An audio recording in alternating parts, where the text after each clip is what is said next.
안녕하세요. 블랙스몰 아시아 동문 네트워크입니다. 파운데이션스 더 나은 선택의 시작 제2차 세미나에 귀한 시간을 내어 참석해주신 모든 재학생, 학부모님, 그리고 참석자 여러분들께 진심으로 감사드립니다. 대학 입시는 언제 무엇을 준비해야 하는지, 어떤 순서로 계획을 세워야 하는지 막막하게 느껴질 때가 많습니다. 오늘 세미나는 브랭스몰 아시아 동문 선배들의 실제 대학 지원 경험을 바탕으로 입시 준비의 흐름을 이해하고 자신만의 전략을 세워보는 시간입니다. 그럼 지금부터 대학 입시 전략 세미나를 함께 하겠습니다. 그럼 오늘 세미나의 두 분 헤드라이너를 소개드리겠습니다. 먼저 첫 번째 헤드라이너는 브랭스몰 아시아 2024년도 졸업생 박위루님입니다. 현재 영국 UCL에서 영어학을 전공하고 있으며 브랭스몰 아시아 재학 시절에는 모의 유엔 활동과 학생의 베라 카파 대표로 활동하며 다양한 리더십을 발휘했습니다.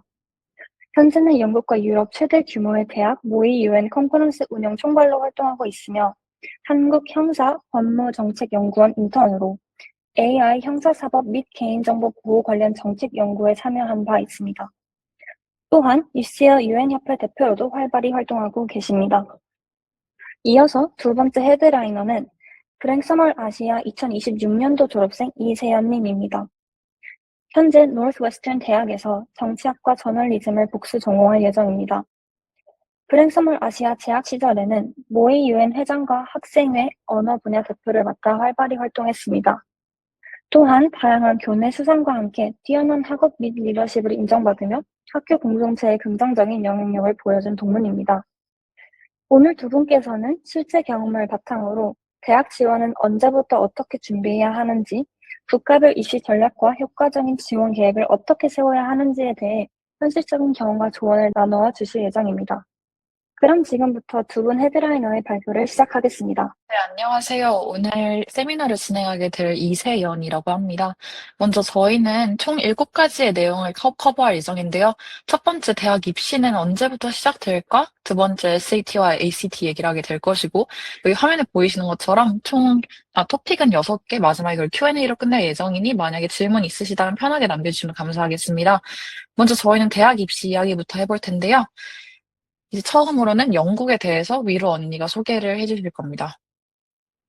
네, 감사합니다. 영국 대학 입시는 대표적으로 grade 11 and 12 사이에서 한다고 보시면 되는데, 그 이유는 영국 대학은 IBDP 쪽에 되게 emphasis가 커서 그렇다고 볼 수 있습니다. 그래서 영국 대학을 진학하려고 희망하시는 학생분들은 IB predicted grade를 가장 중요하게 생각하고 준비를 하시면 될 것 같습니다.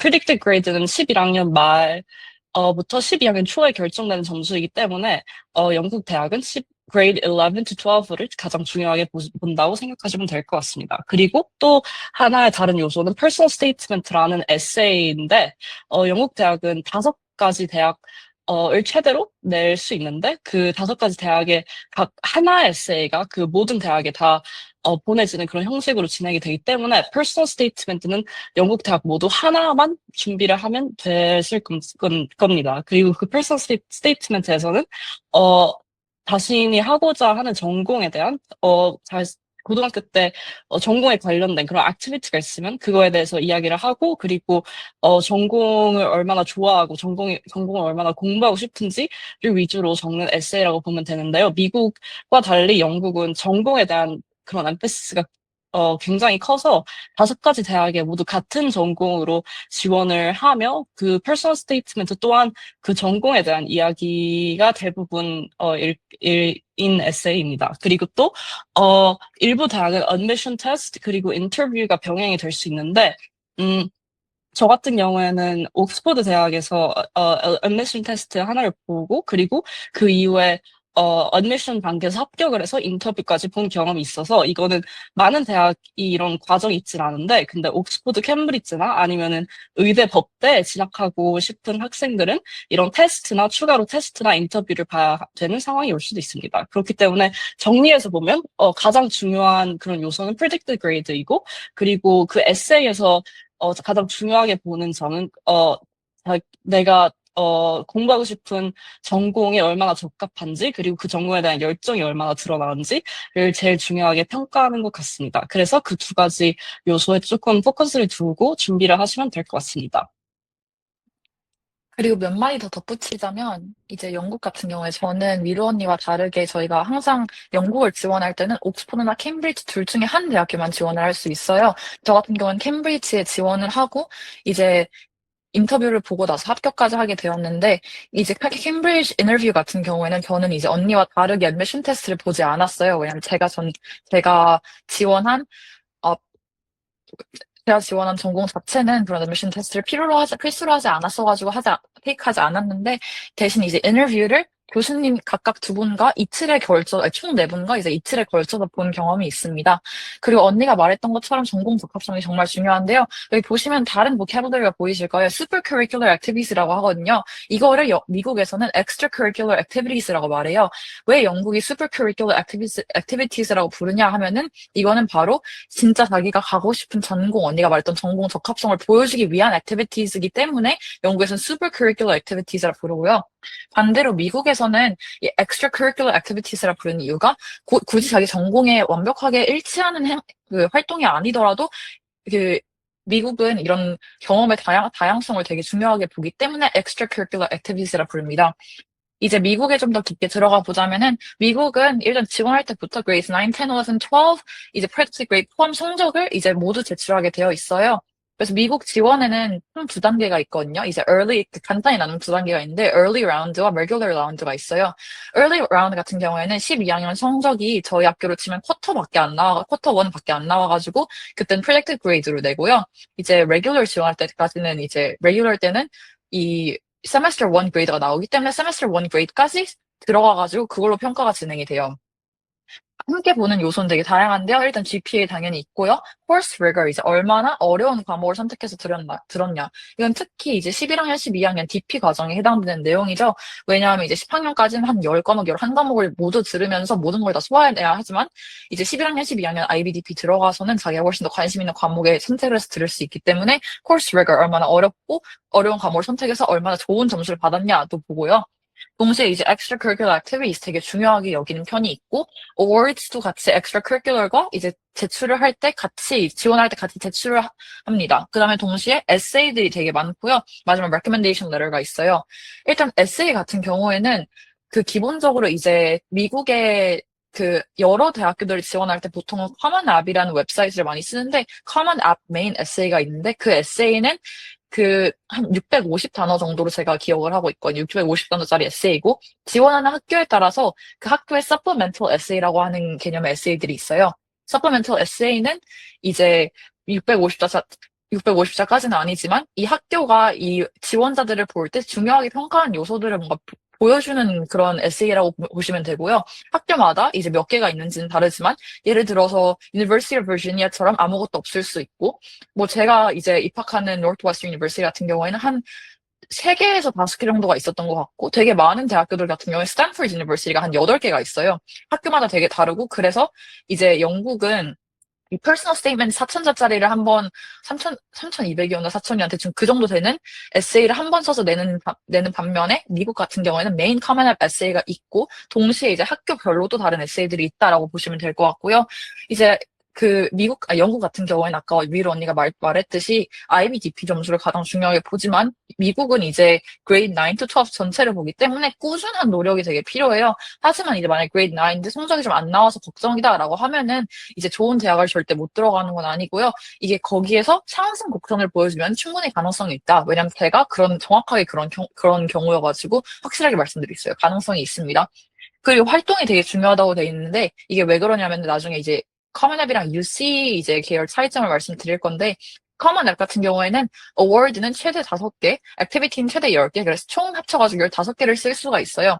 근데 이제 커먼앱 같은 경우에는 굳이 10개를 다 안 채워도 되지만, 5개를 다 안 채워도 되지만, 그걸 채우는 게 뭔가 보기 좋다라는 이미지가 있어가지고 열심히 이제 활동도 하고 학교를 다니면서 이제 학업과 이런 extracurricular activity 그리고 어워드 받는 거를 같이 이제 이끌어 나가는 게 되게 중요하다고 생각이 들고요. UC 같은 경우에는 이 액티비티와 이 어워드를 합쳐가지고 20개를 쓸 자리가 있어요. 뭐 여기는 이제 minimum requirement나 maximum limit 이런 거 없고, 둘이 합쳐서 이제 20개 쓰시면 되는데, 그래서 양은 좀 더 UC가 많은 느낌이 좀 더 있습니다. 근데 이제 그 다음에 SAT, ACT는 언제부터 준비해야 될까에 대해서 제가 말씀드릴 텐데요.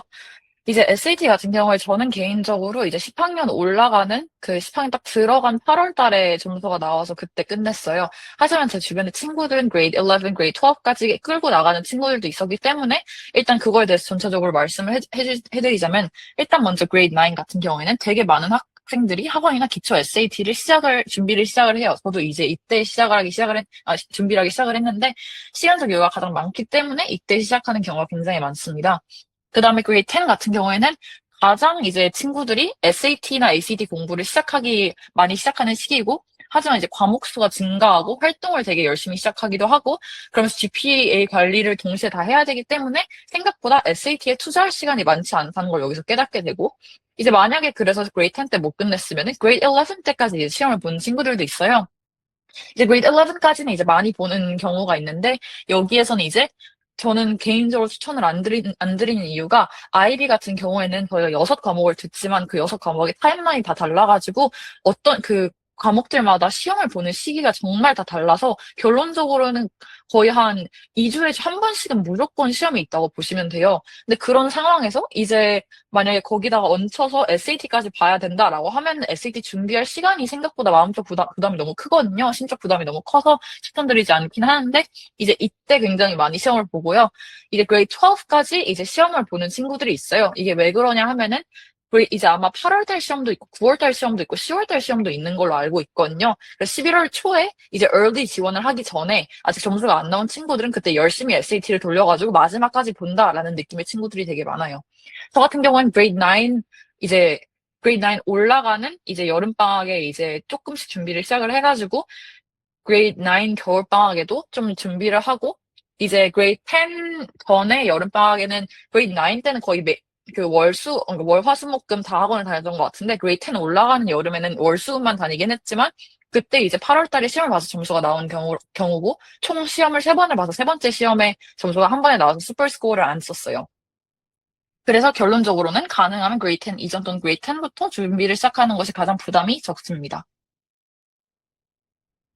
네, 다음으로 college list는 어떻게 만들까 이야기를 조금 하고 싶은데요. college list는 대표적으로 reach universities, target universities, 그리고 safety universities 이렇게 세 가지 종류로 나눌 수 있는데 reach universities는 합격 가능성이 낮지만 도전해 볼 만한 대학을 이야기를 하는 term이고 target university는 현재 성적과 활동으로 가장 적합한 경쟁력 있는 대학 그리고 본인이 제일 가고 싶어하는 희망하는 대학 이 target university에 fallen 하고요. safety 대학은 합격 가능성이 높은 대학. 이거는 영국으로 치면은 필요한 그 성적 requirement가 조금 더 낮은 대학이나 아니면은 QS 랭킹이 조금 더 낮거나 아니면 인터넷 찾으면 나오는 그런 admission rate가 조금 더 높은 그런 대학을 이야기를 합니다. 영국 대학 같은 경우에는 이 그 target 리스트를 만드는 게 아주 중요한데 그 이유는 영국 대학 마지막에 대학 진학 마지막 스텝에서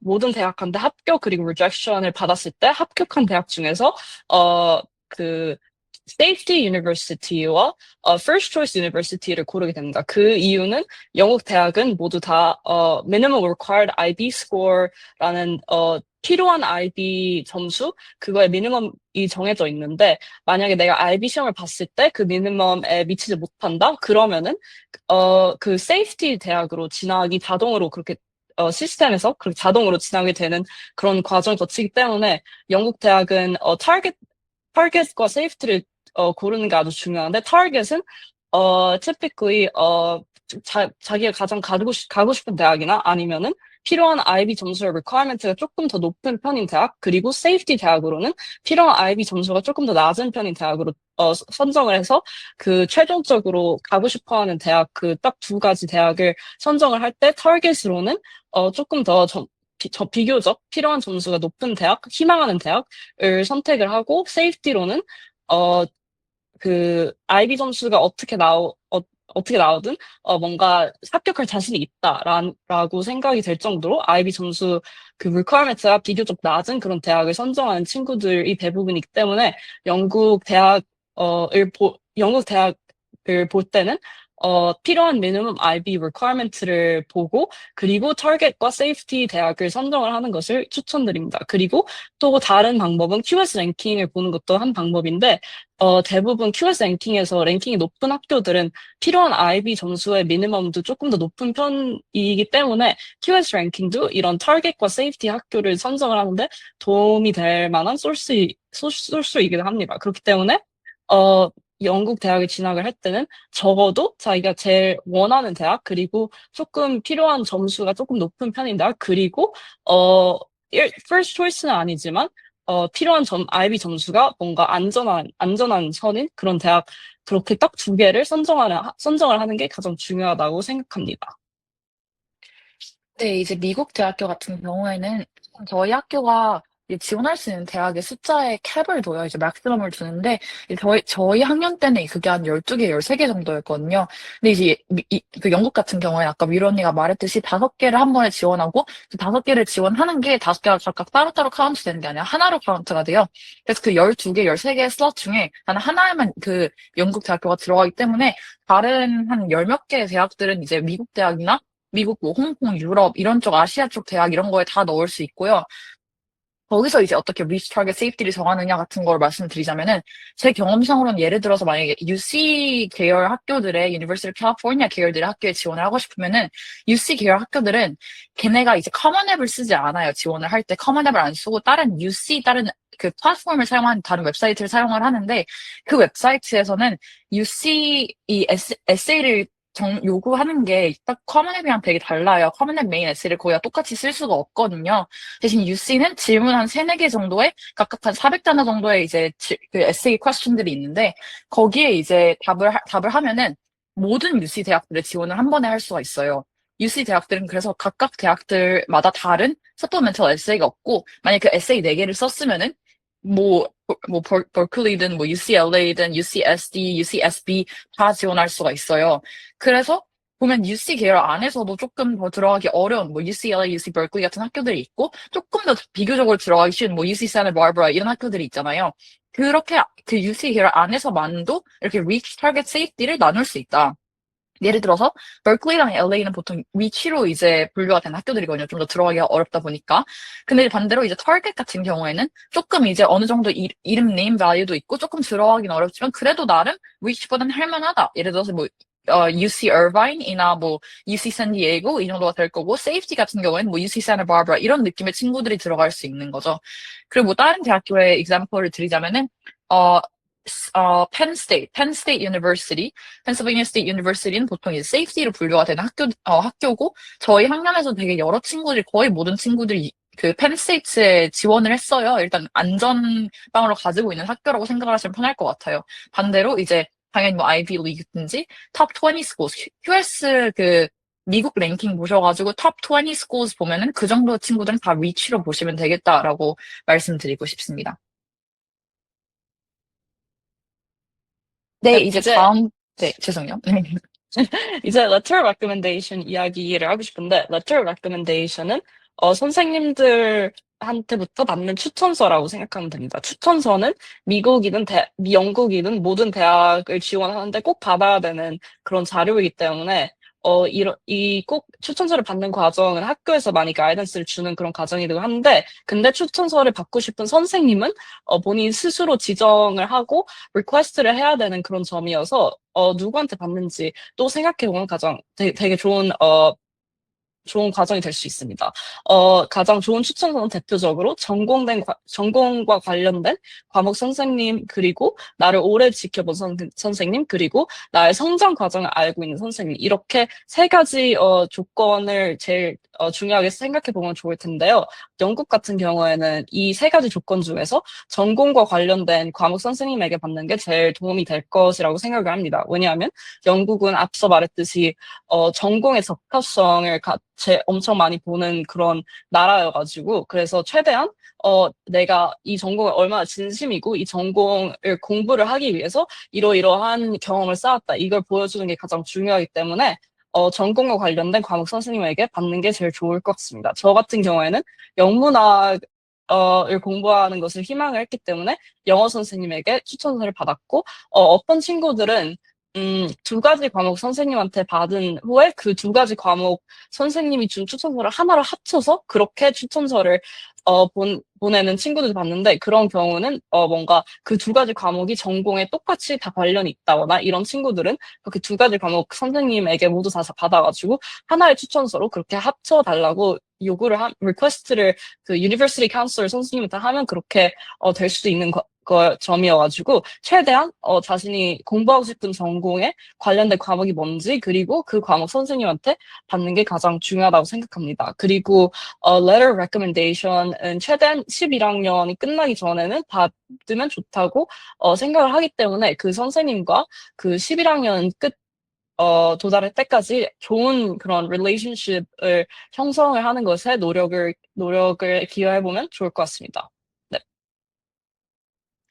네, 저 같은 경우에 이제 letter recommendation은 저는 그 3개를 사실 받았거든요. 원래는 2개를 받으면 되는데, 이제 미국 학교들 보면은 어떤 학교들은 하나만 낼 수 있는 학교들도 있고, 보통은 2개를 낼 수 있게 해줘요. 제가 3개를 받았던 이유가 왜냐하면은, 제가 일단 그 letter recommendation을 받았던 선생님이 제가 기억하는 제 히스토리 선생님이랑 다른 한 분이 지금 갑자기 기억이 안 나요. 하지만 뭐 아마 제 11학년 이코 선생님한테 받았을 거거든요. 근데 이제 보면 둘 다 문과 과목이잖아요. 근데 제가 여기서 생겼던 문제가 그 지원한 학교 중에 놀랍게도 제가 political science major지만 MIT가 있었어요. MIT가 있었는데 MIT는 되게 특이하게 letter recommendation을 무조건 문과 선생님 하나, 이과 선생님 하나로 하라고 하더라고요. 그래서 그것 때문에 제가 수학 선생님한테까지 이제 추천서를 하나 더 받아가지고 저는 총 추천서가 3개가 네, 되었던 경험이 있습니다. 그래서 보통 이제 학교에서 그 letter recommendation 이제 선생님들한테 받고 싶은 선생님들한테 물어봐라라고 하는 시기가 딱 있거든요. 근데 그때 이제 많은 친구들이 유니버시티 카운슬 선생님한테 물어봤던 질문이 저 그냥 3개 받아도 돼요라고 물어봤었는데 그때 선생님은 안 된다고 하셨어요. 왜냐면은 생각해보면은 이게 저희가 학생 숫자가 선생님 숫자보다 훨씬 더 많잖아요. 그러니까 만약에 한 친구당 이제 3개씩 받기 시작하면 선생님들 가해지는 이제 프레셔가 너무 많아지는 거예요.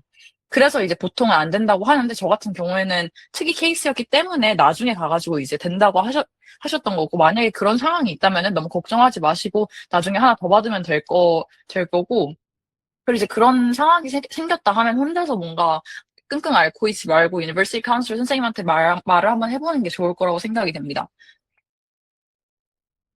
네, 이제 국가별 대학 지원 시스템과 평가 기준에 대해서 말씀드릴 건데, 이게 저희가 아까 좀 말을 해가지고 좀 빨리빨리 넘어갈 예정이에요.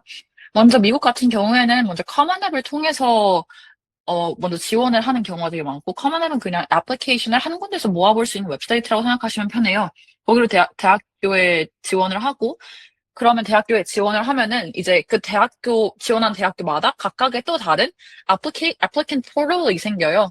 그래서 예를 들어서 제가 Northwestern University 지원을 했다. 그럼 대학 지원이 커먼 앱에서 완료가 되면은 그 대학 웹사이트, Northwestern University의 웹사이트로 새로운 그 계정이 생성이 되면서 applicant portal이라는 게 생기거든요. 나중에 그쪽에 필요 서류를 제출하면 거기에서 학교 결과를 확인할 수 있어요. 그래서 예를 들어가지고 이제 유튜브에 보면은 acceptance reaction video 이러면서 합격한 거 반응 찍는 그런 비디오들이 영상들이 있는데, 거기 보시면은 각각 학교마다 다 다른 웹사이트에 들어가서 결과 확인을 하는 걸 보실 수 있을 건데, 그게 다 applicant portal이라고 생각하시면 편합니다. 그리고 이제 평가 요소 같은 경우에 아까 말씀드렸다시피 이제 grade 9에서 12 성적을 다 들어가고 GPA, 활동, 에세이, 추천서 이렇게 모든 게 다 정말 평가 대상에 들어와서 솔직히 말해서 정말 병행하기 힘들고, 저도 이제 9학년 때 제가 성적이 떨어졌던 큰 이유 중에 하나가 제가 그 학년에 이제 MUN 대회를 새로 만들었어요. 저희 학교 MUN 대회를. 그때 이제 그거에 조금 많이 시간을 쏟다 보니까 성적이 많이 떨어졌던 경우가 있어가지고, 이제 물론 다행히 그게 그렇게 큰 영향을 미치지 않았던 것 같지만 결과적으로는 이제 그런 상황이 생긴다면은 이제 조금 뭘 더 prioritize 할지 결정하는 거는 본인의 몫이다. 근데 저는 GPA가 너무 마지노선 아래로 떨어지면 안 된다는 걸 말씀드리고 싶고, 이제 국제학생, 이제 그러니까 그 미국 시민권이 없는 학생 같은 경우에는 이제 영어 성적을 제출을 해야 돼요. 이제 IELTS, TOEFL, Duolingo, English 테스트 있는데 보통 IELTS는 그 영국에서 많이 쓰는 것 같고, 저는 토플을 개인적으로 봤어요. 이제 듀오링고 잉글리시 테스트도 보통 모든 학교에서 오케이를 하긴 하는데, 토플 같은 경우에는 먼저 제가 말씀드리고 싶은 게, 토플 학원을 다닐까, SAT 학원을 다닐까, 이런 고민은 안 하시는 게 맞는 것 같아요.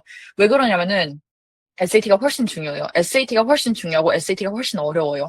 그리고 SAT를 잘해두면은 토플 성적은 따라온다고 솔직히 보시면 되거든요. 개인적으로 저는 그렇게 느꼈어요. 왜냐면 토플은 너무 문제의 난이도가 SAT에 비해서 쉽고 몇 번만 프랙티스 테스트 돌리면 대충 어떤 시험이구나가 감이 올 정도로 좀 쉬운 시험이고 진짜 정확하게 딱 영어 이제 대학들도 이걸 볼 때 토플 영어 성적을 가지고서 얘는 우리 학교 못 들어오겠다 그런 걸 자르지 않아요. 진짜 적당한 점수만 넣으면 대충 100점대만 되면은 그러면 그냥 충분히 괜찮다라고 해주거든요. 그래서 토플의 시간은 진짜 막판에 쓰셔도 돼요. 저도 토플 딱 그 12학년 들어가기 직전 한 8월쯤에 토플 시험 봐가지고 그때 점수로 그냥 다 어플라이를 했거든요. 그래서 토플 같은 거는 진짜 어릴 때부터 할 필요 전혀 없고 굳이 거기에 어차피 막 다른 학원 다니고 뭐 과외하고 이런 거 다 하면서 나가는 이미 지출이 굉장히 많잖아요. 근데 토플 학원에까지 옛날부터 쓰실 필요는 없고 만약에 굳이 토플 학원이 필요하다 하면은 막판에 차라리 하시는 걸 추천드려요. 그리고 이제 UC 계열이 있는데요. UC 계열은 아까 말씀드렸다시피 UC 원서 하나로 여러 UC 캠퍼스에 지원 가능하세요. 그리고 이제 그 Personal Inquiry Question 에세이를 4개를 작성을 하시면 그걸로 이제 다 모든 대학교에 들어가는 느낌이고 early랑 regular 구분이 없어요. 그래서 UC는 이게 보통 다른 학교들은 early를 이제 11월 초, 그다음 regular을 1월 초에 이제 지원을 하는데 UC는 12월 초에 지원을 합니다. 그래서 그거 하나밖에 없고 데드라인 그거 하나만 딱 지키면은 지원 가능합니다. 저 같은 경우에는 UC 계열들에서 학교 아마 한 4개 정도에 지원했던 것 같고, 그 중에서 아마 제가 기억하기로는 UC 얼바인이랑 UCLA 붙었던 것 같아요. 네.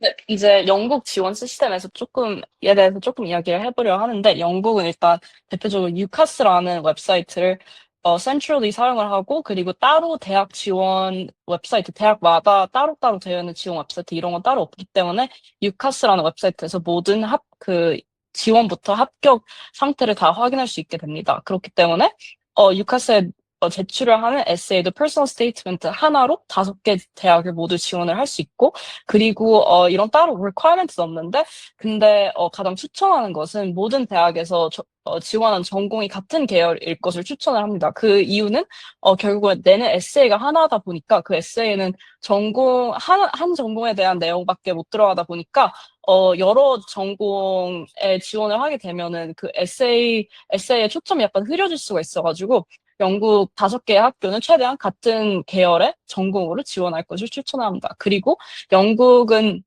미국 계열처럼 완전히 합격, 불합격 보다는 합격이라고 부르는 걸 offer라고 부르는데 그 이유는 offer를 받으면 최종 합격한 것이 아니기 때문이에요. 이게 조금 헷갈릴 수는 있는데 일단 offer라는 거는 그 학교가 예를 들어서 제가 지금 다니고 있는 학교 UCL은 저에게 38점 IB 컨디셔널 offer를 줬습니다. 그 이유는 그게 무슨 의미냐면 38점 최종 IB 성적이 38점이 돼야지 이 학교에 최종 합격한 걸로 그런 식으로 약간 컨디셔널하게 어퍼를 주는 그런 형식이기 때문에 영국 계열 학교를 지원을 한 다음에 저는 10월쯤에 지원을 해가지고 한 10월쯤에 지원을 하고 1월, 12월, 1월, 3월까지 계속 오퍼를 받고 그리고 4, 5월에 IB 시험을 받은 후에 7월에 IB 결과가 나온 후여야지 최종 합격을 알 수 있는 그런 과정을 거쳤습니다. 그래서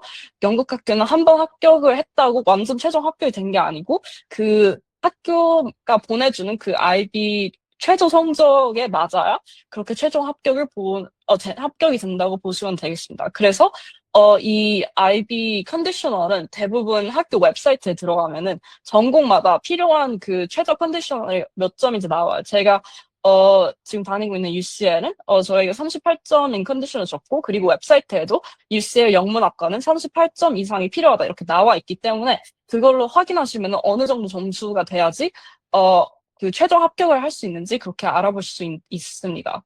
그리고 유카스 말고도 제가 유럽 쪽 대학도 몇 개를 지원을 했는데요. 대표적으로는 지금 기억나는 걸로는 암스테르담 대학, 그리고 라이든 대학, 그리고 아일랜드에 있는 트리니티 컬리지 더블린이라는 그렇게 세 개의 유럽 학교를 지원을 했는데요. 유럽 학교는 이렇게 센트럴라이즈된 그런 유카스 같은 시스템이 따로 없고 학교마다 그런 지원 시스템이 따로따로 있는 거여가지고 그거는 학교마다 그 어드미션 웹사이트에 들어가서 어떤 과정을 거쳐서 지원을 할 수 있는지 찾아보시면 좋을 것 같습니다. 유럽 학교는 영국처럼 이렇게 딱 에세이를 쓰고 predicted grade를 내고 이런 딱 정해져 있는 그런 게 없기 때문에 학교마다 정말 정말 달라요. 그래서 저 같은 경우에는 암스테르담 대학은 저의 predicted grade를 내고 그리고 predicted grade를 보고 일단 1차 합격을 하고 그 다음에 온라인으로 시험을 보는 과정이 몇 개 있었는데 그 과정을 거쳐야지 최종 합격이 되었고 그리고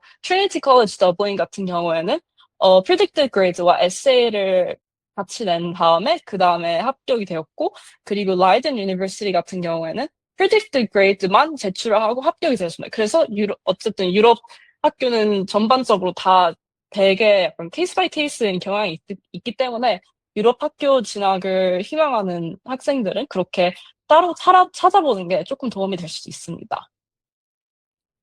네, 그리고 이제 저는 홍콩 쪽 대학도 제가 지원을 했었는데요. 홍콩 대학 같은 경우에는 일단 홍콩 대학만 지원한 경우는 그 홍콩 유니버시티 HKU 지원을 했고, 그 다음에 홍콩 그 시티 유니버시티 오브 홍콩이랑 콜롬비아 유니버시티 이제 듀얼 디그리라고 해가지고 2년 동안에 먼저 홍콩에 지낸 다음에 2년 동안 콜롬비아로 가가지고 이제 졸업장이 두 개가 나오는 프로그램도 제가 지원을 하고 둘 다 합격을 했는데요.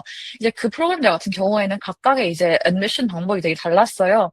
홍콩 유니버시티 그 자체 같은 경우에는 이제 에세이 형식이 전 되게 이 유카스 영국 에세이랑 되게 비슷하다고 느꼈는데 뭔가 원하는 것들이 되게 비슷한 느낌이 들었어요. 이게 전형적인 형식이 있다기보다는 뭔가 전공이 뭐고 이 전공을 위해서 너는 뭐를 했고 왜 이 전공에 관심이 있고 이 슈퍼 커리큘러 액티비티 뭐 했고 이런 느낌의 나중에 뭘 하고 싶고 이런 느낌의 질문들이 되게 이런 느낌의 에세이를 쓰도록 했거든요.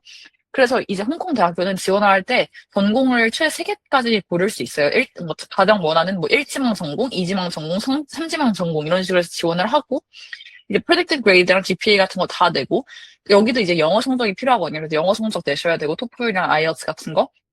그 다음에 이제 동시에 여기는 제가 느끼기로는 되게 스콜러십이 후하다고 느꼈어요. 왜냐면 이제 그 미국 같은 경우에는 특히 막그 need blind 학교들이 있고 need based 학교들이 있는데 need blind 학교들은 무슨 말이냐면 지원을 할 때 그 클릭할 수 있는 박스가 있어요. 막 financial aid가 필요하냐? 그 장학금이 필요해? 뭐 장학금을 원해? 지원하길 원해? 이런 것들을 클릭할 수 있는 박스가 있는데 need blind 학교들은 이 심사를 할 때, 그러니까 이 지원자의 심사를 할 때, 그 파이낸셜 에이드를 요청을 했는지가 안 떠요. 그래서 되게 많은 학교들이 요즘에는 need based거든요. need based는 이제, 네, 그러니까 need blind 아닌 학교들은 거기에 그 지원자 프로필에 뜨는 거예요. 파이낸셜 에이드를 요청을 했다. 그럼 이제 보통 얘기하는 거가 속된 말로 인터내셔널 스튜던트가 만약에 이제 그 파이낸셜 에이드를 원한다라고 하면은 더 부트럼률이 낮다라고 보통 말을 하거든요. 니트 블라인드 학교가 아닌 것 같은 경우에는. 근데 이제 홍콩 같은 경우에는 제가 이제 전액 장학금 그 어퍼를 받았어요. 그래서 그거를 봤을 때 되게 꽤 후하다라는 생각이 들었고, 왜냐면 그게 적은 돈이 당연히 아닌데 꽤 후하다라는 생각을 받았고, 왜냐면 다른 이제 학교들에선 그 정도의 스콜러십은 들어온 적이 없거든요. 그래서 그걸 한번 말씀드리고 싶었고, 콜롬비아랑 이 시리 유니버시티 홍콩 같은 경우에는 콜롬비아가 다른 학교들이랑도 이 듀얼 디그리 프로그램이 있어요. 예를 들어서 저희 학년에 이번에 졸업한 친구 중에 하나인 티나라는 친구가 이 시앙스포라고 그 프랑스에 있는 학교랑 콜롬비아랑 그 듀얼 디그리를 해가지고 이번에 거기에 입학을 하거든요. 근데 이제 그 콜롬비아 듀얼 디그리 같은 경우에는 에세이도 따로 써야 되고 아예 플랫폼이 달라요. 커먼앱도 안 쓰고 UC 그 플랫폼을 당연히 안 쓰고 아예 다른 콜롬비아의 플랫폼을 쓰는데 거기는 특이하게 레주메를 제출할 수가 있었어요. 그래서 레주메 제출도 했고, 그래서 저는 인터뷰까지 봤어요. 그래서 일단 1차로 먼저 그 레주메와 에세이를 본 다음에 합격을 주고, 그 다음에 2차로 이제 그 인터뷰를 해가지고 그 다음에 합격이 된 그런 상황이라 가지고 되게 뭔가 나라마다 그리고 학교마다 굉장히 다르다를 저희가 전체적으로 말씀드리고 싶었습니다. 네, 여기 그 토플이나 IELTS 관련된 질문이 나와서 잠깐 이 얘기도 하고 싶었는데 제가 영국 관련해서 이런 영어 시험 이야기를 아직 못해가지고 저는 IELTS를 받고 그리고 이거는 그 University Counselor 선생님께서 보는 게 좋을 것 같다라고 추천을 받아서 IELTS를 보고 11학년 말쯤에 봤던 것 같은데 12학년 초에 그렇게 applicant 쓸때 IELTS 점수까지 같이 넣어서 썼는데 제가 아는 친구들 중에 한국인 친구들 중에 IELTS를 보지 않고 영국 대학에 합격한 친구들도 많이 봐가지고, 막, 무조건 필수로 필요한 그런 점수는 아닌 것 같은데, 근데 그냥 있으면 좋다라고 생각해서, 만약에 엄청난 시간 투자가 필요하지 않는다면 영국 대학에는 IELTS를 보는 게 그래도 도움은 되겠다라고 생각을 합니다. 특히, 제 생각에는, 문과 계열의 학생들은 대학 가면 라이팅이나 이런 영어 실력 쪽에서 필요한 그런 과제가 많을 테니까 문과 계열의 학생들은 IELTS를 보는 게 그래도 조금 안전할 것이다라고 생각을 합니다. 그런데 꼭 필요한 건 아니다. 이런 이야기를 하고 싶었고, 그리고 장학금 이야기가 나와서 그런데, 영국 대학은 장학금이 거의 많지가 않습니다. 저희 학교인 경우에는, UCL Global Scholarship이라는 장학금이 한 종류인데, 국제 학생들한테 장학금을 많이 안 줘요. 그래가지고 영국 대학은 근데 수업료 자체가 미국보다는 조금 비교적 싼 반면에 그런 장학금 같은 기회는 많이는 없다라고 생각을 하시면 됩니다. 아, 그리고 미국 대학 같은 경우에는 보통 다 required예요. 그 English score 보통 다 required고 저 같은 경우에도 저는 이제 미국 nationality가 있기는 한데 그래도 혹시 몰라서 제가 Korean이랑 이제 dual citizenship이라서 혹시 몰라서 저는 다 보기는 했어요. 토플 보긴 했는데 이제 보통은 굉장히 많은 학교에서 다 required를 보게 합니다. 네, 이제 애플리케이션과 아이비 어떻게 병행할까에 대해서 이야기를 조금 해보려고 하는데요. 일단 본격적 University Admission 그런 프로세스는 grade 10부터 시작한다고 보시면 됩니다. 그 이유는 grade 10부터 자기만의 활동을 쌓고 그리고 무슨 전공을 하고 싶은지 그리고 관심 분야 이런 쪽에서 탐구를 시작하는 그런 학년이기 때문에 이때부터 대학 진학 과정이 시작된다고 보면 됩니다. 영국 같은 경우에는 이때 전공을 정해두는 게 가장 좋을 거라고 생각해요. 왜냐하면 전공에 대한 엠퍼시스가 워낙 크다 보니까 이때부터 전공을 일찍 정해두면은 전공에 관련된 액티비티를 찾는데 여유가 조금 생기기 때문에 최대한 grade 10 정도에서는 내가 어떠한 전공을 하고 싶은지 조금 찾아보는 게 가장 좋을 것 같습니다. 그리고 grade 11에 가서는 영국 같은 경우에는 predicted grade에 제일 포커스를 두는 게 좋다고 생각하는데요. 그 이유는 일단 영국 학교는 그 최저 미니멈 그레이드 리퀘어먼트가 있기 때문에 그 리퀘어먼트에 점수가 미치지 못하면 아예 지원 자체를 못해요. 그래가지고 지원을 하려면 어느 정도의 성적은 돼야 되기 때문에 프리딕트 그레이드에 최대한 노력을 하는 게 11학년 때는 가장 좋을 거라고 생각을 합니다. 그리고 11학년 때 원서까지 다 그 원서까지 다 준비를 해놓고, 액티비티 이런 걸 다 정리를 11학 때 하는 것이 제일 좋다고 생각을 하고, 12학 때 들어가서는 이제 원서를 서미트를 하고, 그리고 에세이나 인터뷰 이런 과정을 거친 다음에, 그리고 영국 대학 같은 경우에는 12학년 초반부터, 12학년 1학기에 원서를 낸 후에 12학년 겨울부터 봄 정도까지 오퍼가 들어오게 될 텐데, 그 이후에 일단 오퍼는 1차 합격이니까, 거기서 그 오퍼를 최종 합격으로 바꾸기 위해서는 IB 성적이 그 미니멈 리퀘어먼트에 맞아야 되죠. 그러니까 12학년 한 봄부터는 파이널 IB에 제일 집중을 하는 게 좋다. 왜냐하면은 영국 대학은 일단 타겟이랑 세이프티 대학을 고르긴 하지만 그 세이프티 대학의 미니멈 리퀘어먼트까지 못 미치게 되면 대학을 아예 못 가게 되는 그런 상황에 놓이게 될 수 있어요. 예를 들어서 저 같은 경우에는 제가 타겟으로 고른 학교가 UCL 점수 미니멈이 38점이었고 세이프티가 에딘버러 대학 이거 거기 점수 미니멈 한 35점 정도 됐던 것 같아요. 근데 제가 만약에 35점조차 되지 않았다 IB 시험을 봤는데 그러면은 그 두 대학 모두 못 가게 되기 때문에 대학을 아예 못 가는 그런 좋지 않은 상황에 처하게 되기 때문에 12학년 때는 최대한 IB 시험에 모든 노력을 쏟아붓는 게 좋을 거라고 생각을 합니다. 네, 미국 같은 경우에는 이제 11학년에서 12학년 올라가는 여름 방학에 제가 말씀드렸던 그 커먼 앱 메인 에세이 650단어짜리를 무조건 끝내야 된다고 보시면 되고요. 시간이 있으면은 이제 이 11월 초에 early decision이나 early action으로 넣을 그 대학교의 supplemental 에세이를 쓰는 걸 추천드려요.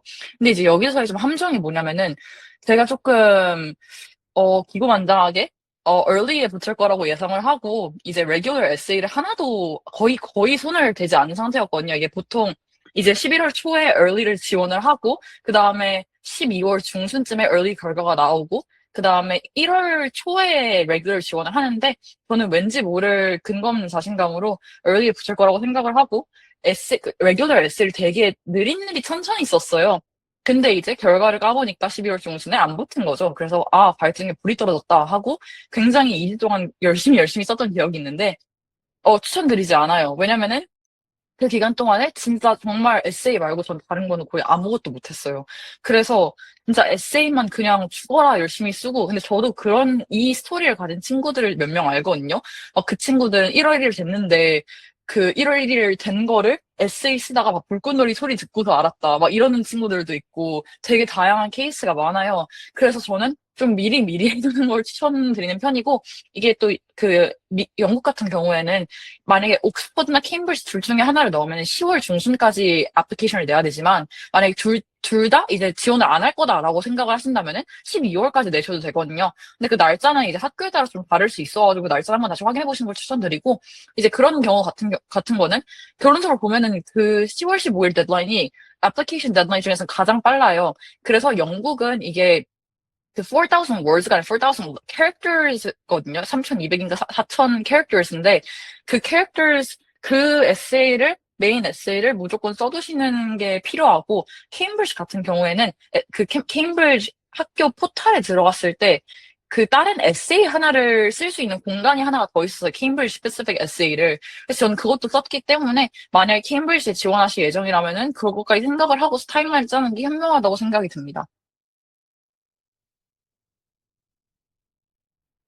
근데 이제 핵심 위주로 정리를 해보자면 10학년 때는 어 자기가 전공에 관련된 그런 extracurricular와 supercurricular를 시작을 하고 그런 경험을 쌓기 시작하면서 레주메 같은 게 필요할 경우에는 그런 레주메 쪽 자기 한 액티비티 같은 거를 정리해두는 게 제일 좋다고 생각하고 11학년 때 들어와서는 predicted grade 최대한 관리를 하면서 SAT까지 병행해서 SAT를 최대한 그때까지 마무리해주는 게 좋고 12학년 때에 가서는 애플리케이션 에세이, 미국 같은 경우에는 early와 regular round가 여러 개 있으니까 그런 모든 에세이를 다 작성을 해두는 게 좋고 그리고 인터뷰 과정이 있는 대학이라면 인터뷰 준비 그리고 파이널 IB에 조금 더 집중을 하는 것을 추천을 합니다.